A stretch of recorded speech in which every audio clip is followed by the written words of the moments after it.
Hey everyone, today we are back in the custom pack, and this custom pack is all about the geometric tortoise, or as I like to call big geometric. I've already done a geometric tortoise video and it was very recently. So what I wanted to do today is something that I saw somebody else do in custom packs that I was running into, and it intrigued me a little bit. There's two different versions of it I saw. One of them was an elephant geometric tortoise team where the geometric tortoise has an ailment like weakness. That way the elephant does an insane amount of damage to it. Another one, which is what we're doing today, focuses on the Seagull mushroom technology. Seagull mushroom is one of the most fun and biggest wild card factors I feel like in the game. And for that matter, just Seagull in general. Seagull teams tend to be very, very fun. They tend to be very hard to get going, but man, they are oh so satisfying. So if you're looking for some satisfaction in the super auto pets world today, hopefully we can provide it for you here. So why did I choose the Seagull mushroom with the geometric tortoise? It's quite simple. I noticed a little interaction where the geometric tortoise seems to do more damage than it takes. So basically, let's say the geometric tortoise only has 1 HP from the mushroom, then it gets hit for, let's say, 50 damage from a 50 attack enemy unit. It will return a 50 damage snipe, not just a 1 damage snipe. Now, my intuition tells me that a 1 damage snipe should be what it returns, but that is certainly not the case. So that was very surprising, and I decided to take that and roll with it. So that's what we're going for today. And I try to think back on what I've done with Seagull in the past. The first one that comes to mind is OG Leviathan, where you would run basically a one squad with Leviathan, and it would spawn all the blue fishes during battle. I would run Leviathan Seagull, and either Seagull with melon or Seagull with tomato, I think I did. And then all the fishes would spawn at the beginning of the battle, or I should say 3 fishes would spawn at the beginning of the battle, and then the Seagull would give them all melons or tomatoes and they'd pop off and do their thing. So that was a really cool run. I've also done the I think rapid fire pied tamarin, using a mushroom pied tamarin with the Seagull mushroom, of course, and then seeing how many rapid fire snipes I can get. I believe I had an albatross behind the pied tamarin for very effective snipes. What else is there? Of course, there's the quote-unquote infinite tardigrade, where you basically just run a bunch of Seagull shenanigans, and it doesn't have to be mushroom per se, right? Because the tardigrade will respawn as long as it doesn't have the ailment. So you just need the Seagull or a pheasant, or I'm blanking on the tier 2 unit that gives rice, the frigate bird. There it is. All right, let's see what we got going here. We have almost a level 3 hatching chick. Surprise, surprise. I was distracting you from the fact that this whole beginning game here, the first 4 minutes of the run, all we've been doing is investing in a hatching chick. We've kept a sneaky egg. We've kept a frog for a frog swap. As you know, the Seagull, very low statted tier 4.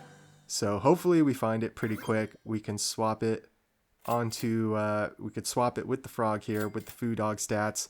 And on turn 7, I find double food dog. It is too perfect. So that is going to be 8 HP to our tier 5 units. Of course, when you level up with the food dog, those pets that you get to choose from the level up. So this turkey here only has 4 health from the food dog. It did not get the second trigger. Kind of bugs me, or I should say irks me a bit. I feel like it should get that extra health from the food dog, but maybe not. The food dog's strong enough as it is. And look at this, they keep showing up. There was a waffle in the shop there on the previous turn. I did not freeze. I should have recognized that and frozen it. I'm sure at this point I'm just rolling for hatching chick or waffle. Very, very surprised I froze the pair. But we need the Seagull. We're at 5 trophies. Turn 8. Still 4 hearts remaining, so maybe I figure, yeah, we can slow play this for a turn or two more. Just kind of hang around there. When you bring in a turkey and you have no summons on your team, it's like, okay, well, you got to make your pivot. If you're not going to bring in summons, you got to make your pivot and then get rid of the turkey. In this case, I guess if we're running a mushroom team, turkey can probably stay, and that's probably why it's here in the pack. I don't run turkey as much as I used to. It used to be like my staple pivot pet. Now I just run lobster instead of turkey. It's the same amount of stats, just 2-2 instead of 3-1. I just find that the lobster at the lower tier is just easier to provide that transition. A lot of times you can get it to level 2, and here we go. There's a foo dog, but I don't think we care about it at this point. We have a level 3 hatching chick. It's turn 9, still no Seagull. Quite unfortunate, but I ran this a little bit in custom packs. I mean, not as much as like spamming teams to the ground, but I had to run it a few more times than I thought to get a good showing. And yeah, so we're going to hang on to this one. We're going to hope we find a Seagull. I mean, getting a level 2 Geotortoise that fast, now it'll do 66% of the damage it takes. At level 3, it'll return 100% of the damage it takes.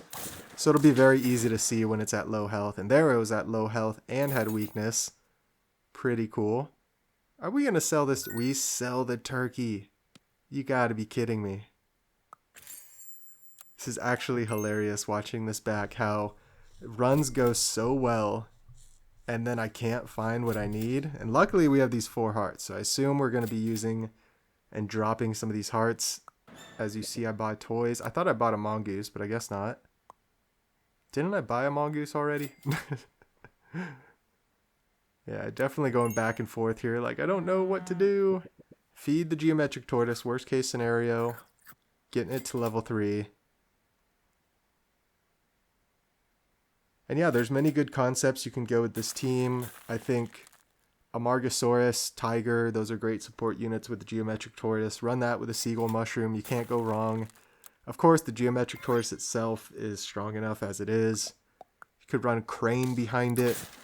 It's a great option. But yeah, it's such a strong pet. You can kind of run it just as a filler in most of your packs. And like, if you're ever running a scaling team, just put it in. Even if you're not running a scaling team and you just need a filler pet for a couple rounds, just run it. And here we go. We finally get the Seagull mushroom. And it's so perfect when you can get it and then you can utilize the ability during the shop phase to duplicate the mushroom onto the pets that you need. So right here we get it onto the Geotortoise. I assume we're going to stack them. No, we're going to take the chocolate onto the Seagull. So yeah, it only makes sense just to leave them separate for now. It's actually much better leaving them separate right now. And look at that. 2 more turkeys show up and I'm like, yeah, why not? Never mind. Why not? Oh man.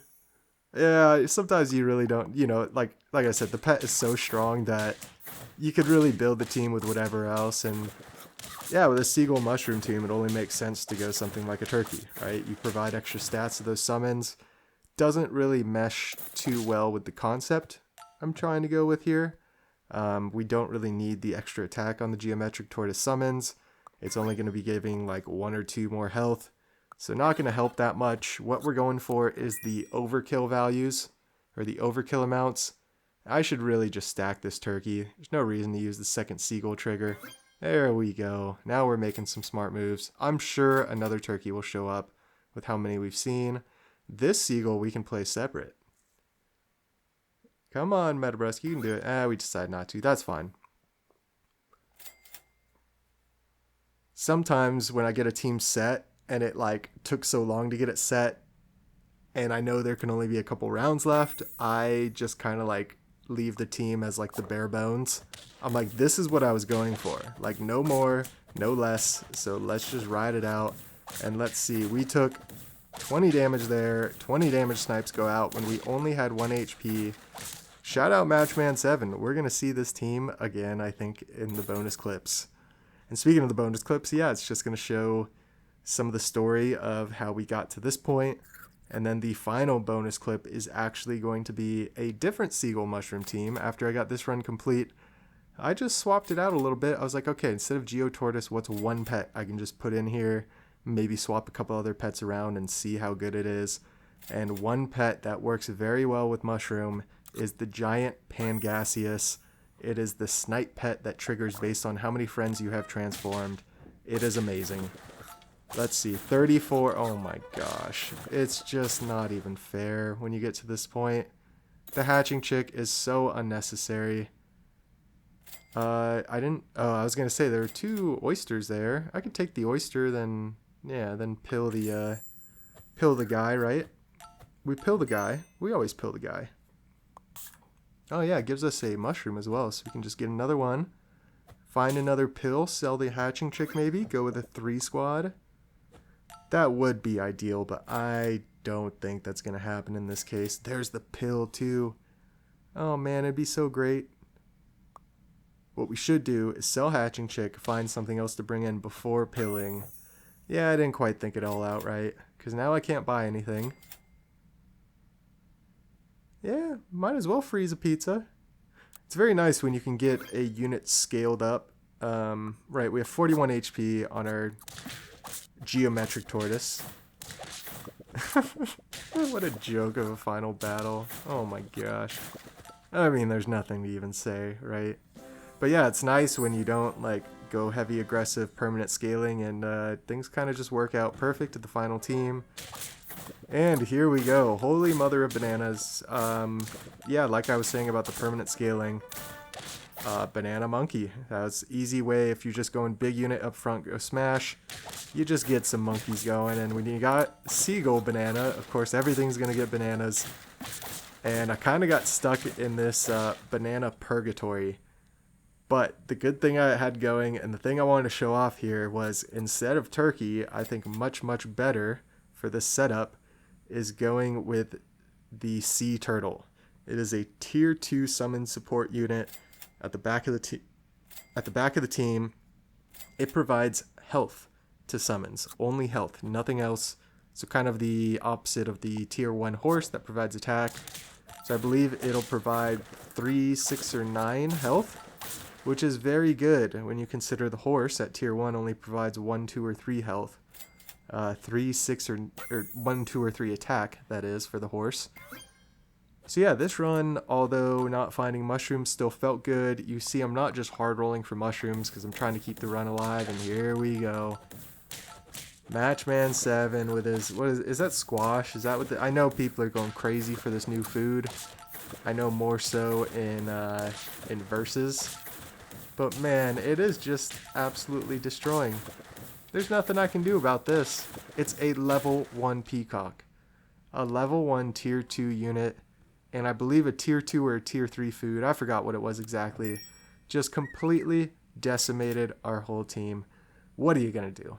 What are you going to do? Shout out Matchman 7. I know they were having fun with those teams. So, alright, we're going to go ahead and ride off into the sunset with a giant Pangasius Seagull Mushroom transform team. Pretty cool. If you hung around this long, I really do appreciate it. Feel free to like, comment, subscribe. I have more Seagull shenanigans coming up.